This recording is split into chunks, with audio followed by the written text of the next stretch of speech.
देखिए छात्रों नमस्कार। तो इससे अधिक आपका क्वेश्चन नंबर है 24 का अथवा। ठीक है, ये आपका 24 का अथवा है।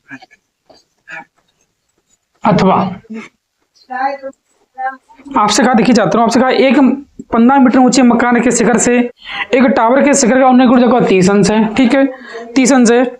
उसी मकान के तल से टावर का शिखर का अनुदैर्घ्य जो आपका 60 अंश, आपका 60 अंश है। ठीक है, टावर की ऊंचाई तथा मकान से टावर की दूरी ज्ञात की जाए। टावर की ऊंचाई मान लीजिए मैंने h है, दूरी आपकी x है। लिखिए माना टावर की ऊंचाई, टावर की ऊंचाई ये आपकी h मीटर है, दूरी मैंने मान ली x है। ठीक है, पहले आप लिखिए त्रिभुज ए बी सी में। लिखिए त्रिभुज ए बी सी में, त्रिभुज ए बी सी में। ठीक है, ये आपका लंब, ये आपका आधार है। लंब आपका टेन थीटा होता है। लिखिए टेन थीटा बराबर लंब बटे आधार होता है, आपको मालूम है। आधार थीटा आपका 60 है, लिखिए टेन 60। इसमें लंब आपका h है, आधार आपका x है। टेन 60 मान आपका √3 होता है, मालूम आपको √3। h बटे x मतलब आपका h बराबर हो जाएगा √3x। ठीक है, मीटर।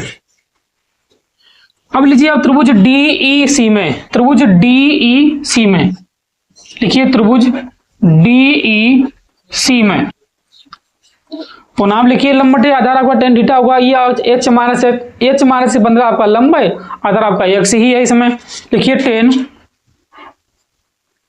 30 बराबर h माइनस के 15 बटे x।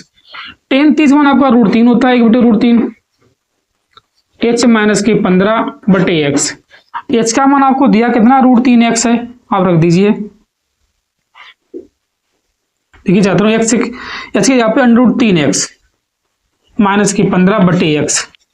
√3 3x माइनस के 15 √3 बराबर में x। ठीक है, अब x इधर ले आओ और 15 का उधर भेज दो। 15 √3 को बच्चा को दी जाता हूँ 3x माइनस x बराबर 15 √3।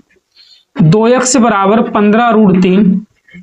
बच्चा आपका x बराबर 15 √3 बटे 2। ये आपका x का मान है। मुझे h का मान चाहिए था। देखिए छात्रों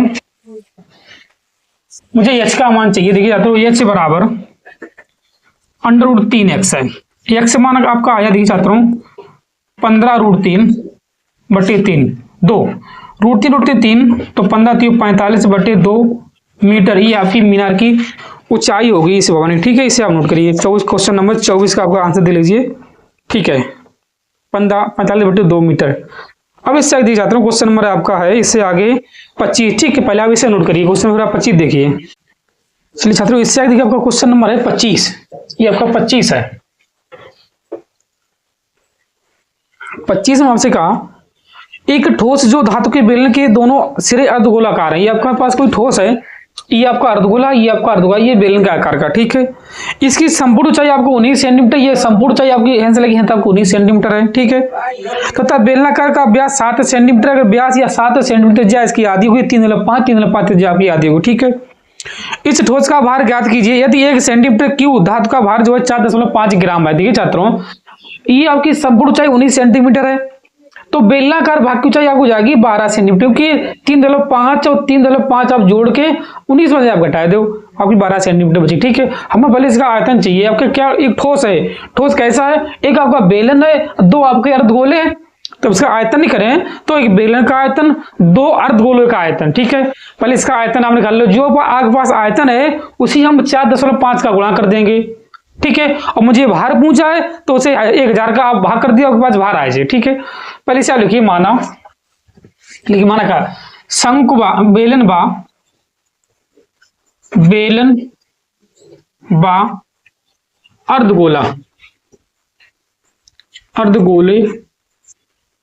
अर्धगोले की त्रिज्या आपकी हो जाएगी थी छात्रों 3.5 सेंटीमीटर। आप लिखिए बेलनाकार भाग की ऊंचाई या बेलन की ऊंचाई, बेलनाकार भाग की ऊंचाई, ये आपकी हो जाएगी छात्रों 12 सेंटीमीटर। अब आप लिखिए इस प्रकार ठोस का आयतन, देखिए इस प्रकार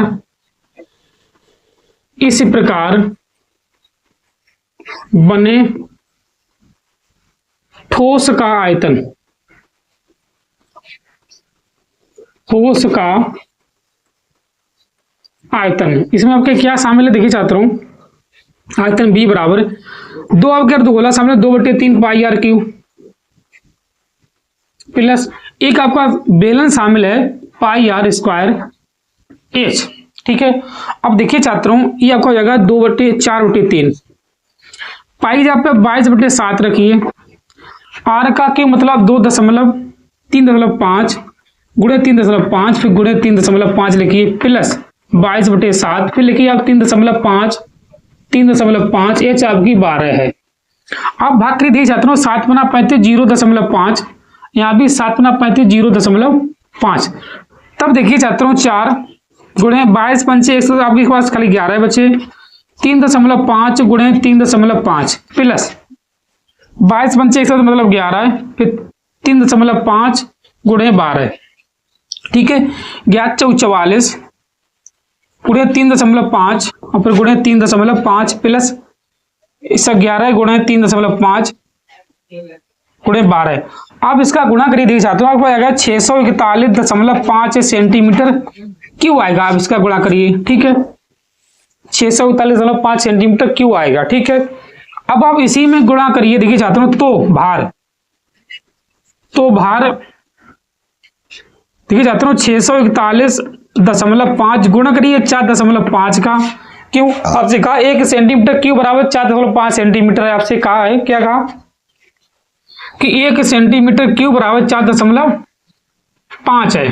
ठीक है, तब देखिए छात्रों आप इसका गुणा करिए और फिर 1000 का आप भाग करिए, जब इसे हल करिए तो 2 पॉइंट कुछ आएगा।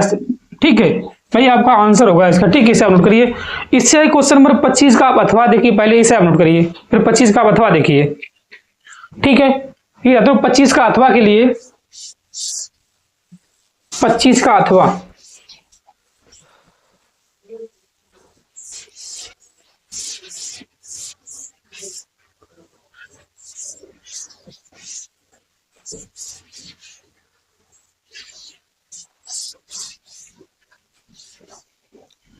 देखिए छात्रों आपसे कहा है 15 सेंटीमीटर त्रिज्या वाले एक वृत्त की कोई जीवा केंद्र पर 60 अंश का कोण अंतरित करती है, संगत वृत्तखंड का क्षेत्रफल ज्ञात कीजिए लघु का।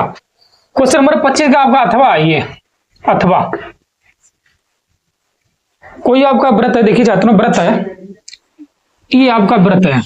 ठीक है, केंद्र पर आपका 60 अंश का कोण बनता है, ये आपका 60 अंश का कोण है, 60 अंश ABO, ये आपका 15 सेंटीमीटर है। ठीक है, आपसे संगत लघु वृत्तखंड का क्षेत्रफल पूछा। ठीक छात्रों, आपको दिया है R बराबर 15 सेंटीमीटर और थीटा बराबर 60 अंश। लिखिए आप संगत लघु वृत्तखंड का क्षेत्रफल लिखिए, संगत लघु वृत्तखंड का क्षेत्रफल। देखिए छात्रों क्या आपका होता है सूत्र इसका, θ/360 इंटू में pi r square -1/2 r square sine theta, ये आपका होता है। ठीक है, अब थीटा की जगह पे आप 60 अंश रखिए बटे 360 इंटू पाई की जगह पे मान रखिए 22/7, आर की जगह पे 15 का वर्ग -1/2 फिर आर की जगह पे 15 का वर्ग गुणे साइन 60। अब देखिए छात्रों इसे आप काटिए, 60 छक्का इतने होते हैं। ठीक है, 1/6 गुणे 22/7, 15 एक बार 225 -1/2, यहाँ पर भी 225 साइन 60 मान आपका √3/2 होता है। ठीक है छात्रों, अब आप इसे आप काटिए, देखिए छात्रों इसे काटिए 3 दूनी 6, 3 सत्ते के 3 बचे 15। ठीक है, इसे काटिए आपका 11 बचा। ठीक है, तो 11 गुणे 75/7 माइनस इसे 2 दूनी 4, 2 25√3/4, ठीक है। इससे आप हल कर लीजिए भाई, आपका आंसर होगा सेंटीमीटर स्क्वायर। ये आपका सेट खत्म कर, ठीक है।